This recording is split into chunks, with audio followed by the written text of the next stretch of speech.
انم میری class fellow اور سب سے بہترین دوست تھی۔ ہم دونوں ایک ساتھ کھیلتی اور پڑھتی جوان ہوئیں۔ یہ ان دنوں کی بات ہے جب ہم 10ویں کلاس میں پڑھتی تھیں۔ میں کچھ دنوں سے محسوس کر رہی تھی کہ انم خاموش رہنے لگی ہے۔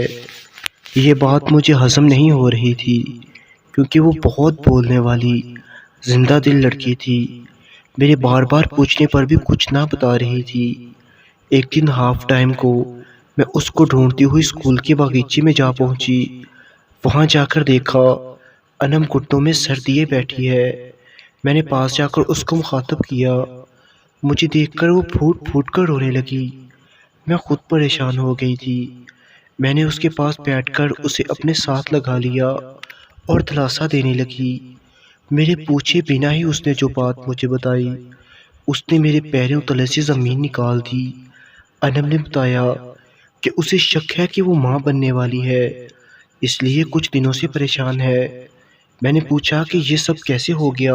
اس نے جواب میں جو کچھ بتایا اس کا خلاصہ کچھ ایسے ہے کہ انم کے ایک کزن کا ان کے گھر آنا جانا تھا اور گزشتہ کچھ مہینوں سے دونوں کے درمیان پسندیدگی پیدا ہو گئی جو کہ محبت میں بدل گئی۔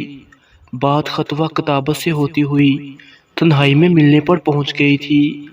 حالانکہ وہ عمر میں انم سے کافی سال بڑا تھا، لیکن کچی عمر اور ناسمجھی میں انم اس کی باتوں میں پوری طرح آ چکی تھی۔ اس نے انم کو شادی کرنے کا جھانسا دیا ہوا تھا۔ پھر ایک دن وہ دونوں تنہائی میں ملے اور جذبات میں بہہ گئے۔ جب ہوش آئی تب تک انم اپنی عزت گنوا چکی تھی۔ اس کے بعد کچھ دن تو وہ دونوں شرم کے مارے ایک دوسرے کے سامنے نہ آئے، لیکن گناہ کا ایسا ذائقہ منہ کو لگ چکا تھا جس کے بغیر اب گزارا نہ تھا۔ انم اب خود اس کے پاس ملنے چلی جاتی۔ پھر ایک دن انم کی طبیعت خراب ہوئی اور متلی محسوس ہوئی۔ کچھ ہفتوں بعد اس کو اپنے جسم میں تبدیلیاں محسوس ہوئیں۔ جب انم نے اس بات کا ذکر اپنے کزن سے کیا تو وہ اسے اپنے جاننے والے ایک ڈاکٹر کے پاس لے گیا۔ ڈاکٹر نے معائنہ کر کے ان کو یہ خبر سنائی۔ اس دن کے بعد انم کے کزن نے اس سے ہر طرح کا رابطہ اور ملنا جلنا ختم کر دیا تھا اور انم اب زندہ لاش بنی پھرتی تھی جس کو کچھ سمجھ نہیں آ رہی تھی وہ کیا کرے۔ اس کی پریشانی اور خاموشی کی یہی وجہ تھی۔ ساری بات سن کر میں حیران اور پریشان رہ گئی۔ میں نے اس سے کہا کہ یہ مسئلہ اب تم اکیلی سے حل نہ ہوگا، تم کو ہر صورت اپنے گھر والوں کو بتانا پڑے گا ورنہ وقت ہاتھ سے نکل جائے گا۔ لیکن انم نے میری منتیں کرنا شروع کر دیں کہ میں کسی سے اس بات کا ذکر نہ کروں ورنہ گھر والے مجھے مار ڈالیں گے۔ اگلا پورا ہفتہ انم اسکول نہ آئی۔ میں بہت بے چین رہی کہ پتہ نہیں کیا مسئلہ ہوا ہے اس کے ساتھ۔ چھٹی والے دن میں امی سے اجازت لے کر بھائی کے ساتھ بائک پر بیٹھ کر انم کے گھر جا پہنچی۔ میں ہر صورت یہ بات اس کی امی کو بتانا چاہتی تھی تاکہ معاملہ بگڑنے سے پہلے وہ اس کا حل نکال سکیں۔ جب ہم ان کے گھر پہنچے تو دروازے پر تالا لگا ہوا تھا۔ مجھے حیرت ہوئی کہ وہ سب لوگ کہاں جا سکتے ہیں۔ ہم کچھ دیر دروازے پر کھڑے رہ کر واپس گھر آ گئے۔ ساری رات میں سوچ سوچ کر پریشان ہوتی رہی کہ وہ لوگ گھر کو تالا لگا کر کہاں جا سکتے ہیں۔ 2 دن بعد میرے ابو نے مجھے ایک خط دیا جو میرے نام پر آیا تھا اور بھیجنے والے کا نام انم لکھا ہوا تھا۔